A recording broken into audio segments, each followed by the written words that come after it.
Aujourd'hui, on n'a plus le temps. Le temps, il faut le gagner. On ne peut pas le perdre. On doit aller plus vite, plus loin, avoir plus, toujours plus. Mais parfois, il faut savoir prendre son temps. Et quand on parle d'art ou d'histoire, il est toujours bon de s'asseoir et de réfléchir. Au moins 5 minutes.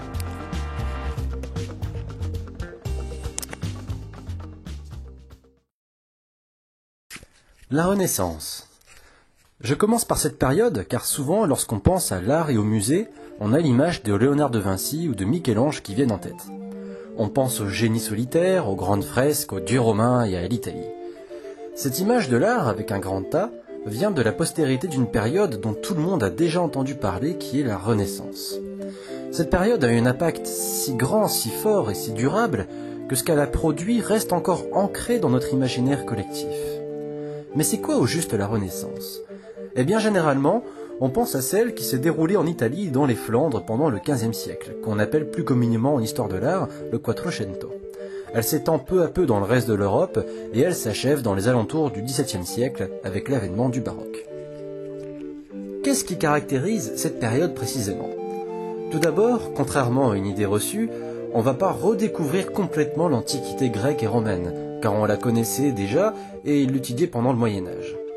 En fait, les artistes et les intellectuels vont peu à peu considérer que les œuvres d'art et les idées conçues pendant l'Antiquité sont le modèle absolu à imiter, voire à dépasser. Par conséquent, on va essayer de retrouver des vestiges antiques, de copier leur sens de la proportion ainsi que leur esthétique. La mythologie romaine va apporter beaucoup d'inspiration également dans l'imaginaire des artistes. En art, la Renaissance est également connue pour avoir vu naître la peinture à l'huile, mais également la théorisation de la perspective par Léon Battista Alberti en 1435 dans son livre De Pictura. À cela s'ajoute également un autre regard sur les artistes. En effet, jusque-là, on considérait davantage l'artiste comme un artisan et non pas comme un intellectuel. D'ailleurs, la plupart des peintres et sculpteurs étaient inscrits dans des guildes, des corporations, tout comme les boulangers, les teinturiers, etc. Mais peu à peu, les artistes vont s'imposer comme étant non pas des artisans, mais de réels intellectuels. Léonard de Vinci allant jusqu'à dire que la peinture est une chose mentale. Cette affirmation va alors placer l'artiste au même rang que le philosophe ou le poète, et ce point de vue sur l'artiste est toujours viable de nos jours. C'est également la Renaissance qui va placer l'artiste comme un être digne d'éloge, comme une célébrité, au même titre qu'un grand politicien, un grand religieux ou un philosophe reconnu. Par exemple, c'est durant la Renaissance que fut écrit l'un des ouvrages majeurs de l'histoire de l'art, qui est la vie des plus excellents peintres, sculpteurs et architectes italiens de Giorgio Vasari. Ce livre présente la biographie de plusieurs artistes, leurs œuvres et leur impact sur la société, comme on aurait pu le faire pour un prince ou un roi. On comprend mieux pourquoi maintenant on a cette image d'artiste de la Renaissance quand on pense au musée. Mais cette image, elle a pu se diffuser notamment grâce à l'invention et à la popularisation de l'imprimerie au XVe siècle. Cette même imprimerie va également permettre un meilleur accès au savoir scientifique. C'est ainsi qu'on voit apparaître une nouvelle école de pensée, l'humanisme, qui prône une grande étude scientifique du monde avec l'homme au centre de ce monde. Il y a pas mal de choses qu'on a héritées de cette époque. Par exemple, la fascination pour l'Antiquité romaine a poussé les juristes à vouloir copier une partie du droit romain. Ce droit romain se caractérise entre autres par une mise en avant de la position de l'homme par rapport à la femme, mais aussi sacralise le droit de propriété et l'idée de pouvoir user et abuser comme on veut de ses biens. C'est un droit qui est écrit dans des textes, dans des codes.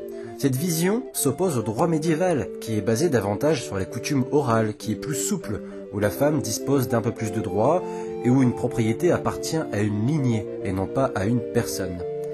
La gestion des biens se fait alors d'une manière différente puisqu'il y a une notion de pérennité et de devoir.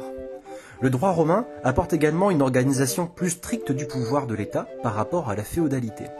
Cette vision est alors très utile pour les monarchies de l'époque qui renforcent leur pouvoir sur leur royaume grâce à une administration plus développée se basant sur un système juridique inspiré donc de la Rome antique.